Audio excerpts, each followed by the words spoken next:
Welcome back to the Maxi Canalla Show. Well, this isn't the review I was hoping to make. And after an unforgettable month of football, the 2026 World Cup has come to an end. And for Argentina, it ends in heartbreak. Spain are world champions, and Argentina just fell one step short. And today we're going to break it down. And boys, this one does hurt. Um, it hurts a lot. A lot of bad sensations, weird sensations. I've never seen Argentina play this way. Um, and it feels more than losing a football match. It feels like the end of an era. If this was Messi's last World Cup game, then we just witnessed the final chapter of his greatest international career, and probably one of the greatest international careers we've ever seen in any sport. But it ends on a sour note. And to anybody from Spain or is a fan of the Spanish national team, congratulations. You were the rightful winners. Really dominated the whole match. Argentina couldn't get a touch on the ball. So correctly the rightful winners of the match and rightful winners of the World Cup. So there's that. And I think Spain is probably the best team in the 21st century, winning two World Cups and three Euros. So that's huge. When Spain is playing well, they're untouchable. Spain come from completely dominating France. The On the way to the finals, Spain defeated both France, the sub World Cup champions of last World Cup, and the champions of the last World Cup in Argentina and France. So they really dominated both to win their second World Cup. Winning two World Cups is insane because now you've equalized Uruguay with two World Cups. You equalized France with two World Cups. You've beaten England with one World Cup. You're one away from Argentina. You're two away from Italy and Germany, and you're three away from Brazil. So Spanish football took a huge leap forward today. And for Argentina, I think this was their worst match in the World Cup. But I think it's because of Spain. I think it's Spain's merit mostly that Argentina played so bad. On top of other things like the physicality, just they were cramping up. They couldn't run. We saw a lot of players getting injured. Um, Probably Scaloni planted the game wrong. Probably bad substitutions, but I think it's mostly Spain that backs you into a corner like this and doesn't leave a lot of options on the table for you and makes it like a suffocating defeat. Really, you don't get to touch the ball. You're running all over the place. So I think it's mostly merit of Spain because France's worst World Cup game also came in semifinals versus Spain. And Spain did the same thing to France. Didn't let them touch the ball. Didn't let them move. Didn't it really? They were running behind the ball the whole time, and that's what we saw versus Argentina as well. So we can look at the game, but it was mostly Spain's merit that Argentina played so bad, and because Spain backed us up into that corner that we didn't have many options, I saw Argentina basically um parking the bus and hoping for penalties. And I think that's what everybody was hoping for that was watching the game that was on the Argentinian side. The only way we could win is probably through penalties because we couldn't even get a counter attack going. We couldn't move the ball. We couldn't complete two passes. So the best bet was penalties. So unfortunately, that didn't happen, and Spain was the correct world champions. But what this means for Argentina is they've probably let go an opportunity that to be back to back World Cup champions, an opportunity to tie up Italy and Germany with four World Cups, an opportunity for to win the last World Cup that Messi was gonna be at, and in Messi's best World Cup performance yet, and just to be a historic team that's never been back to back World Cup champions. This would have been everything. And it hurts a lot more that it wasn't that epic battle that maybe we were all hoping for. It was Argentina playing so bad, and that's why I think it hurts a lot because they were just dominated. Of course, it hurts. It hurts to let that opportunity go to have Messi, the greatest player to ever play the game, not be the back-to-back world champion. And I think it's truly. I think he deserved it for all the incredible football that he's given.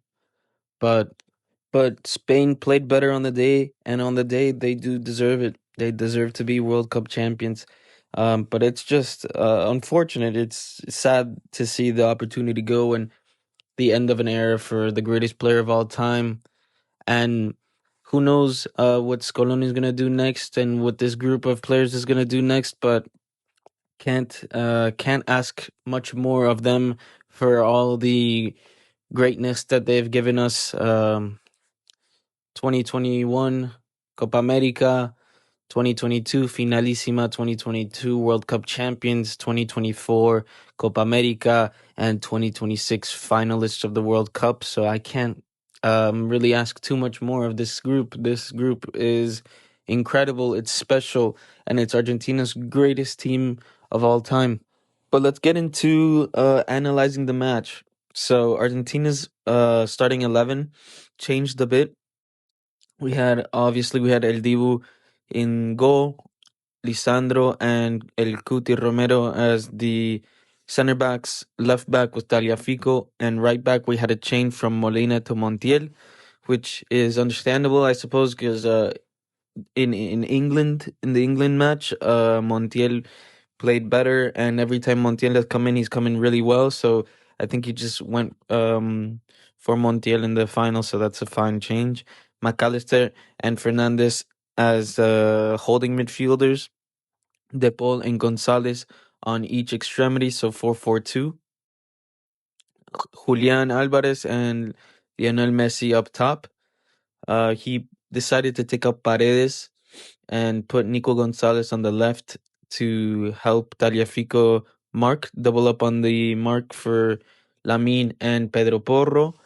But Nico Gonzalez was barely activated in that whole match, so I don't know about that change. Maybe could have been better if he just kept the same format, just changing Montiel and keeping Paredes on as the holding midfielder.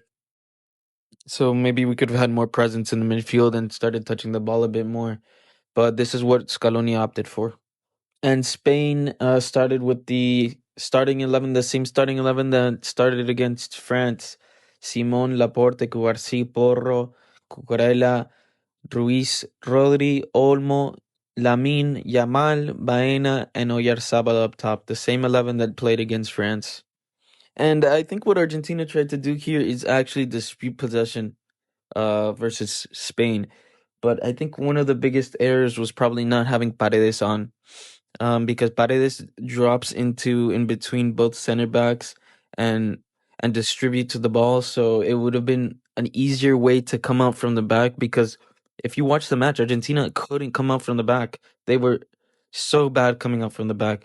Passing in between center backs Guti, Lisandro, and Dibu, we couldn't do much. They would just come over and pressure us, and we would have to go to the extremities, Taliafico or Molina, and then we would just boot it upfield from the side. We couldn't get any play started.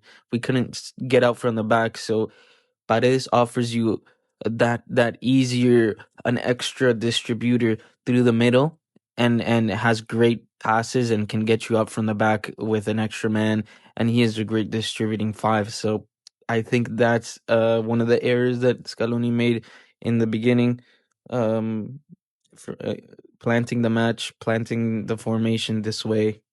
And we saw that in the first 5 minutes. We probably saw Spain controlling the ball for 2 minutes and Argentina controlling the ball for another minute and a half, 2 minutes. But then as the game went on, time went on, we could see that Spain just had that possession of the ball. We couldn't get it off of them, and it was very, very, very difficult for Argentina to get out from the back. So that's when we started suffering chances from Spain. and we could see that the plans weren't going according, and we started having a lot of difficulties with the ball. We couldn't get it. So Argentina, without any possession of the ball, no control of the game, and not defending themselves well, they suffered a lot. But in that first half, we never really were even because Spain controlled most of the game. But besides the first two Lamine Yamal chances that they had in the first 10 minutes, they didn't really generate much in clear chances because I think Spain does this thing where they control the possession, they control the game, and they just try to find spaces to generate an absolutely clear chance of goal. So not risking it too much inside of the box. They would rather uh, find another pass in space or play it back a little bit more and circulate the ball before risking a chance, risking or forcing a chance, and rather they have tried to find spaces and generate a clear, very clear chance of goal. And I think that's what Spain plays at. So that's why we didn't see for the first 35, 40 minutes any clear chances of goal for Spain. And Argentina just didn't generate a single thing uh, beyond their half. So we didn't even get a shot on target, not even a shot off. So yeah, it wasn't even, but Spain wasn't generating too much either. But it seemed that if Spain did generate a clear chance of goal, it would have been a goal at that moment. But then later on, we see Spain actually take some shots. So Yarzabal took a shot from outside the box, and Cucurella also had a shot across goal that went out. And that's when they decided to start um, taking more initiative in the attack because Argentina at that point was really just parking the bus, and Argentina wouldn't defend from midfield or either extremities, but the two center backs, Cuti Romero and Lisandro, that have been the best thing for Argentina in the whole World Cup, were also playing well um, in the final. But Lisandro gets injured in the middle of all of this, and he was probably the best center back that we had coming out with the ball. So it was a huge blow because he was playing well and El Cuti was playing well too. So that was a big blow for Argentina. And so Scaloni burns his first substitution window on Lisandro Martinez, who gets injured, and puts in Nicolas Otamendi. And then that's how we finished the first half. Then in the during the halftime break, Scaloni takes out Nico Gonzalez and puts in Paredes, and I think this is where Scaloni was also making a bit of a mistake, burning two windows with two substitutions instead of maybe bringing on Otamendi and Paredes at the same time. But that cost us a bit because Lautaro Martinez maybe could have been a useful substitute in the second half because he scored in the quarterfinals. He scored in the semifinals. He had an incredible assist in the round of 16. So it really would have probably been nice to have that option because Lautaro is a player I don't think can miss a final like this. This was really upsetting for Lautaro Martinez, and I think he could be upset with this because Scaloni kind of made a mistake here. Um, but yeah, Paredes came on, who I think is a perfect substitution in that moment because Dani Olmo was roaming free behind the two other midfielders. We didn't have a mark on him, so that was definitely needed. Leandro Paredes, like we said, also can help you come out from the back. But just coming off in the second half, Paredes was shown a yellow card for being an idiot and committing a foul and then pushing Dani Olmo in front of the ref like an idiot. That was really a really dumb yellow to receive because Paredes is a holding midfield that needs to be physical, and that's not what he should have been doing. It's not. He really conditioned himself. He kind of ruined the midfield a bit there too. So I think that was he came in really dumb. I was really hoping Paredes to be doing something more conductive, but that was really trash from him, and it was just really disappointing. But beyond that mistake, the first 10 minutes of the second half, Argentina started playing. trying to have the ball more. At this point, we were putting some passes together, and we actually had Spain defend a bit. So we had Argentina push into the other half of the field, in Spain's half of the field. And it was probably the most contested part of the whole game, those first 10 minutes of the second half. Even though that was just an attempt, because Argentina still was very imprecise in passes. We had a lot of issues coming out from the back still. We were giving balls away that we shouldn't have. And it says a lot that that was the most contested part of the whole game, with all the mistakes we made. And it was just because Spain wasn't running us over like they were in the first half or later on in the second half. But it was only contested in terms of possession, because Spain was still generating danger for Argentina, and Argentina wasn't generating a thing. So we had Noria Sabal um, touch in the box of Argentina that Otamendi saved, that could have been a goal. And we also had the pass back to Cucurella, who was at the penalty spot, and Montiel comes in and saves it, just like an incredible save from Montiel. He just anticipated Cucurella, which that definitely would have been a goal. He's just standing in the penalty box. But at that moment, Montiel gets subbed out for Molina. And this is another window for a third substitution. And I don't know about this change. It was a confusing change in the moment as well. But now that I think back about it, it's even more confusing, because unless Montiel was injured or something, I don't understand why you would make this change. It was a useless change in my opinion. You could have change something else in the game. You can maybe put like Lautaro up top and Julian on the left side, taking out the ball or something like that. So then Julian would do that tracking back on the left side, doubling up on Lamin and Porro, and have Lautaro up top. In my opinion, that would have been the change. But a four, a right back for right back is. mm, I don't know. And Montiel was having a good game up to that point. I don't know why you would put in Molina. So unless Montiel was injured, that's the only way I could wrap my head around this change, because it just didn't make sense to me, and it still doesn't make sense to me. And it seems just a waste of a window and a waste of a substitution that obviously could have been more useful later on, because it cost us. These substitutions, I think, cost us a bit. The same time, Luis de la Fuente puts on Pedri for Fabian Ruiz, and he takes out Oyarzabal for Ferran Torres. And these were interesting changes. Interesting because Spain really didn't change the way they played. They just maybe put on some fresh legs. Pedri, obviously, he's a fantastic player, but didn't have the World Cup. Maybe we all expected him to, but Fabian Ruiz was being a little bit quiet, so he put on Pedri. And then Ferran for Oyarzabal, which is they play basically the same way. Oyarzabal isn't like a complete nine. He doesn't stay in the box a lot. He moves around a lot, and Ferran does the same thing. Maybe Ferran drops back a bit more and has a bit more passing abilities. But these are some great substitutions that Luis de la Fuente has opportunities to make. And and we start seeing, as the game goes on, we start seeing Dibu start making more saves, and he starts becoming the best player in Argentina, which is worrying, because Dibu has to make save after save after save.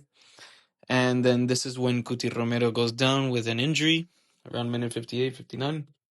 And we burn all our substitution windows, and Medina comes on. To me, it's just insane. It's so unlucky that both of our center backs get injured, both of our fantastic center backs getting injured, and it just sucks. Both of them getting injured in the final, having to burn all our windows. Man, it just really, really sucked. And at this point, Scaloni also put in Giuliano Simeone for the ball, and that's why our substitutions were finished at that point. At minute 70, we had no more substitutions possible, and that also cost us a bit. And you'll see why later on, why it cost us, because at minute 70, it's way too early to be having to use all your substitutions, and that cost us. But either way, um, with all of this going on, Spain, even if we didn't have to replace Guti and Lisandro Martinez for injury substitutions, I think Spain still probably would have beat us for sure. Because they were just playing better. They were dominating us throughout the whole game. And then Spain goes on and makes some subs. So Nico Williams comes on for Alex Baena, and Merino comes on for Dani Olmo. When Dani Olmo came off, I was like, okay, now maybe we can breathe a little bit, because Dani Olmo was being very, very, being a big problem for Argentina. But Merino comes on knowing, that he scored two late game winning goals. So I was a bit worried about that as well. And Nico Williams is a very dynamic left winger. So that was worrying as well. And at this point, Spain was going all out to win it in attack. And yes, Spain did prioritize attacking, leaving behind some spaces that Argentina could take advantage of, but Argentina never did. At this point, Argentina still couldn't get two passes together. They couldn't take advantage of those spaces. And most of the time, it was just Dibu probably kicking the ball up and hoping for the second ball. Argentina could win the second ball, but that never happened either. And of course, this is what Spain forced us to do, but it's also us playing really bad. And up to this point, it's been the same story. So it's still 0-0. Argentina's defending themselves, cannot get the ball. But Dibu starts making save after save after save after save after save again. And it's getting worrying, because it seems that at any second, Spain is going to score. And Argentina can't get two passes together. Same story. And but it's starting to dwindle down. The time is starting to dwindle down, and it's almost minute 90 now, and it's still 0-0. But it seemed like Argentina could get something after stoppage time was added. There was a free kick, and it seemed okay. This is it. This is where Argentina can get something done, because we have not been able to get upfield by ourselves, and a free kick is probably like our best bet. So um, nothing comes of it, but a counterattack from Nico Williams hits Argentina hard, and Dibu makes another great save.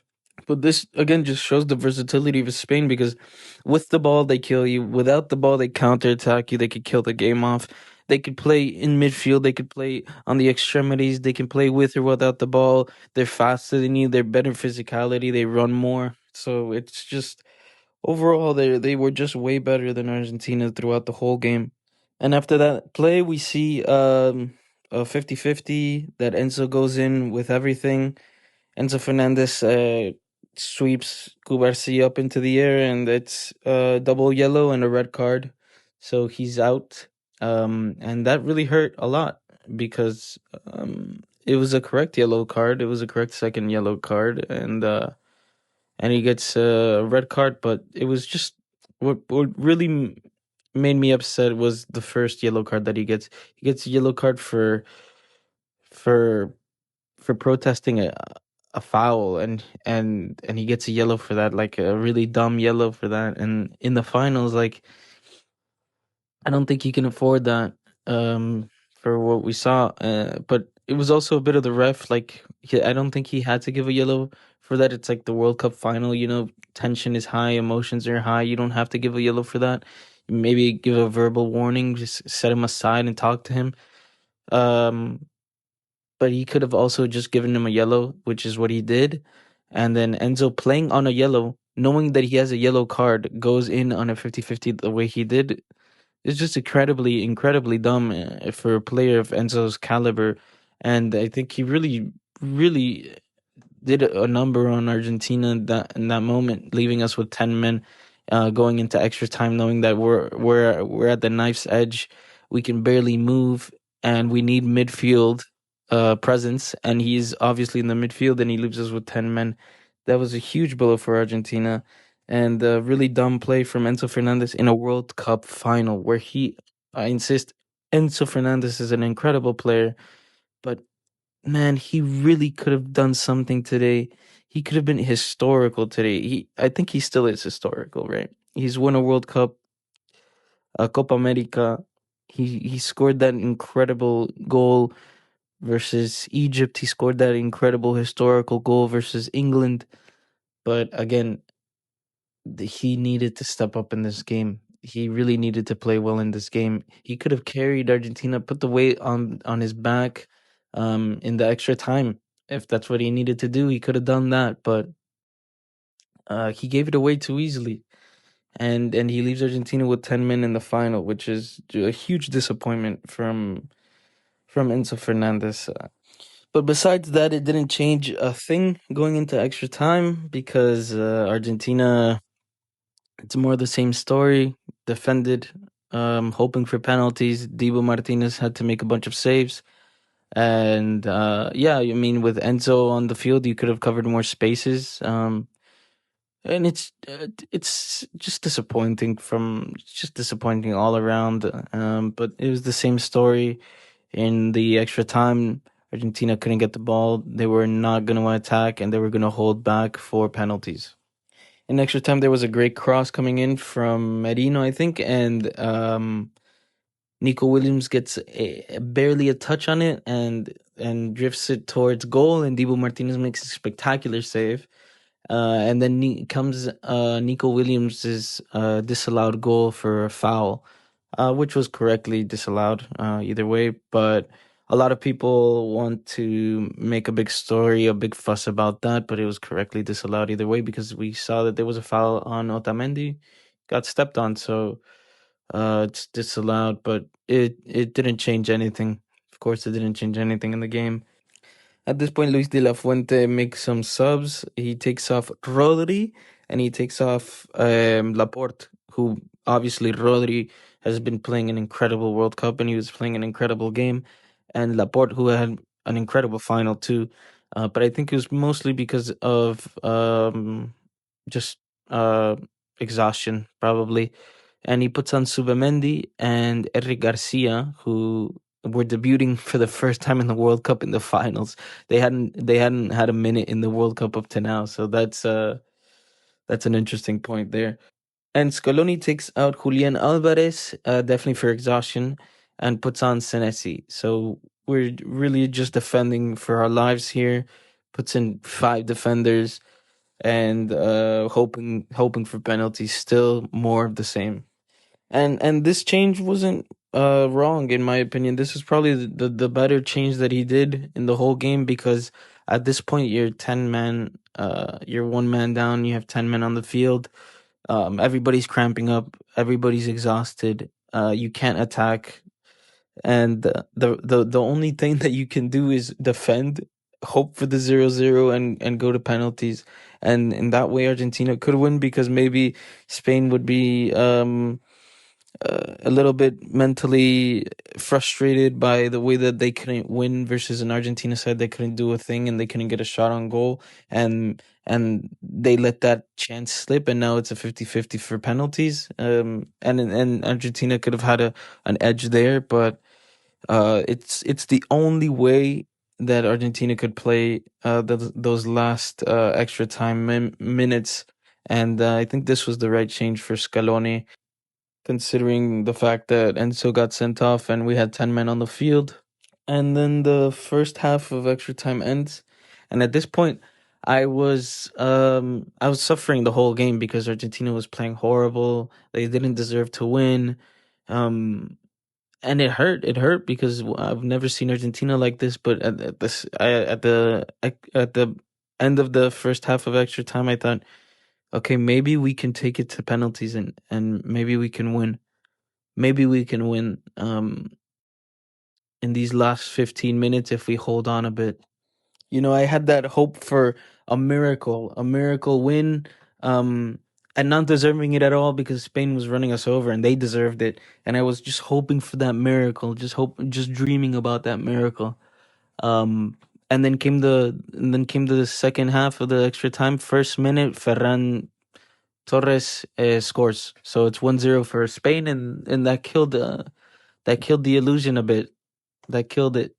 An overhit cross comes in for the far post. Nico Williams gets on the end of it, heads it back into the middle of the box, and Ferran finds himself alone, puts it into the roof of the net, and Dibu Martinez had nothing to do there. Unfortunately, destiny didn't have it for Dibu Martinez to have the best performance of any goalkeeper ever in a World Cup final. Um, but it was a completely deserved goal for Spain. They've been looking for that the whole game, and it finally got there for them, and they completely deserved that goal because they were the only team on the field looking for a goal. Argentina had defended themselves the whole time, but Argentina didn't start the game off defending themselves. They didn't look to defend themselves the whole game. They tried to dispute the possession, but this is a merit of Spain that they forced Argentina to hold themselves in defense, and that says a lot about how Spain plays because Argentina is the most they had the most goals in the whole tournament, and they couldn't even register a shot on goal. So that says a lot about Spain forcing Argentina to play this way. Um, and Argentina just didn't have what it took at the end, and they completely deserved that goal that they got Ferran Torres at the start of the second time of extra time. And I think there is a mistake in Argentina's part on the goal because Simeone is marking Ferran and he just stands still at the edge of the box while Ferran makes the run following the cross, and that lets him score without any pressure. He's in the middle of the box, penalty point alone, so he just puts it at wherever he wants because Simeone didn't follow his mark, and also uh, three center backs. Nobody covered the middle of the box, so there's a bit of defensive mistakes from Argentina at that point. But when you park the bus and have so many players in defense, you can get a little bit disorganized, especially in the extra time and in the final of the World Cup. It can happen. It can happen. These aren't the starters as well, so it can happen. Spain still deserved the goal, no matter what. So at this point, Spain decides to let go of the ball a bit and hold themselves in defense because Argentina, they haven't shown anything in attack, and at this point, there's 10 minutes between them and the World Cup, so they decide to defend, and this is where Argentina's best attacking moments come. Where we see Messi take the ball, he takes a couple shots, strikes Merino in the face with the ball that if it had gone through, who knows what could have happened. We also had a free kick on the right side. Simeone gets in behind, crosses it, and Cubarsí gets it right off of the foot of Senesi. And it almost goes in either way with Cubarsí's clearance, but it goes off to wide to the post, and that hurt because I thought it could have been in right there. Those were two clear chances of goal.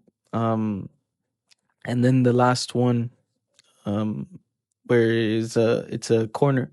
Argentina takes it, and there's a couple of rebounds in the box, and it gets laid off to Simeone in the penalty point, and he takes it on a volley, and it goes over the crossbar. So, um, I don't know.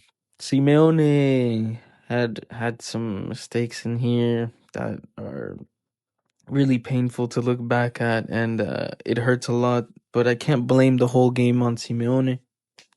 Can't blame the whole game on Simeone, even though I just wish he could have put it in the back of the net.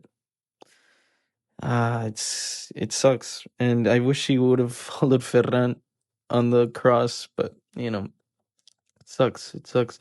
Can't blame Simeone for everything, but I can blame him for those mistakes that he made, and they were costly mistakes. I also think the substitutions were really bad in the game. Scaloni taking off Montiel for Molina, that could have been a change that we could have made now and put in Lautaro Martinez to go in and look for that goal, and tie the game up. Even though I don't know if it would have changed too much, but I mean, it would have given Lautaro a chance.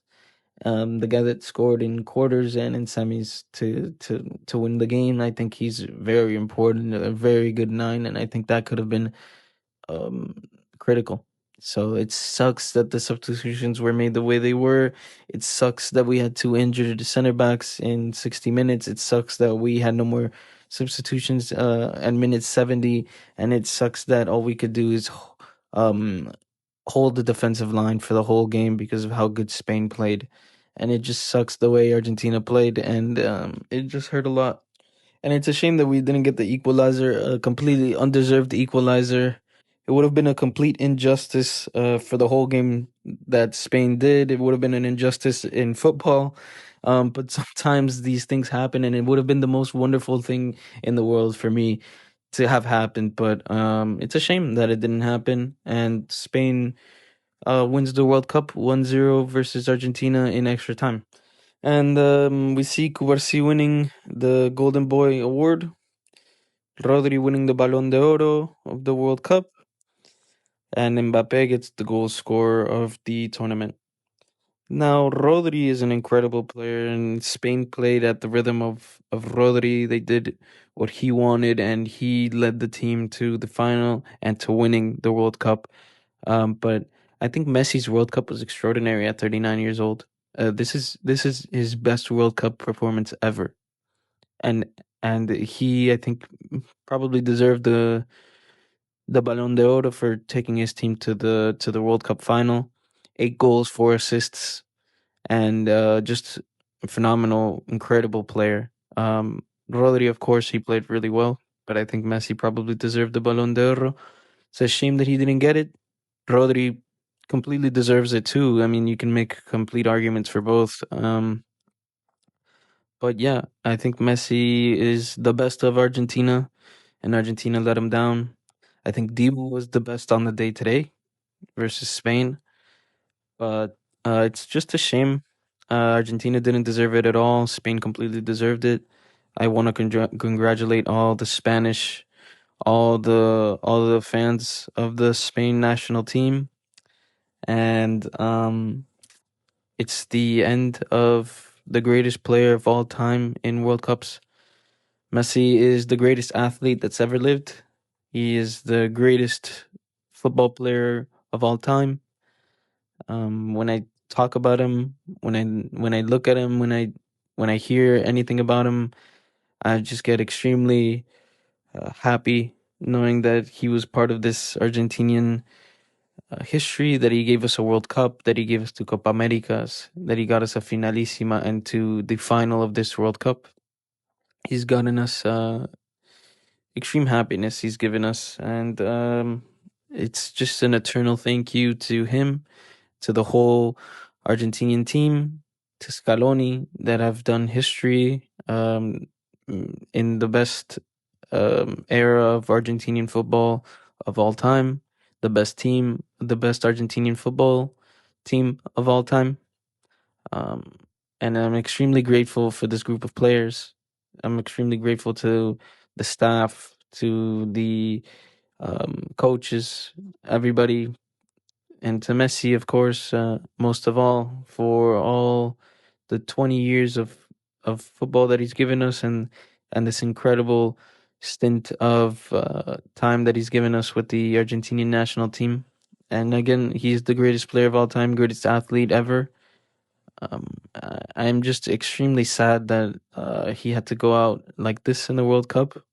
I'm extremely glad that he played a final as his last game in the World Cup, and it's just better.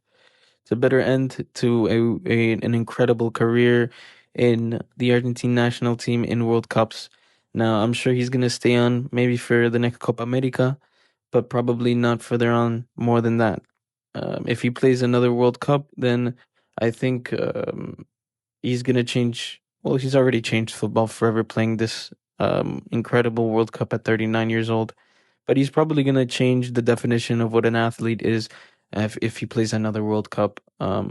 Even if he's just coming off the bench for the last 20 to 15 minutes, he's gonna change the definition of what it is to be a football player, what it is to be an athlete. And I think he still is the greatest athlete ever of all time. But I'm really sad at the end of the era of the at the end of an era. Um, and it's just a shame. But I couldn't be prouder of this group of players. Couldn't be more thankful to this group of players. I can't ask too much more of this group of players. Um, and I love them. I love Messi. I love Scaloni, and they're an incredible group of football athletes, football technicians, football tactical minds. An eternal thank you to them. This may be the end of an era, but it isn't the end of Argentina.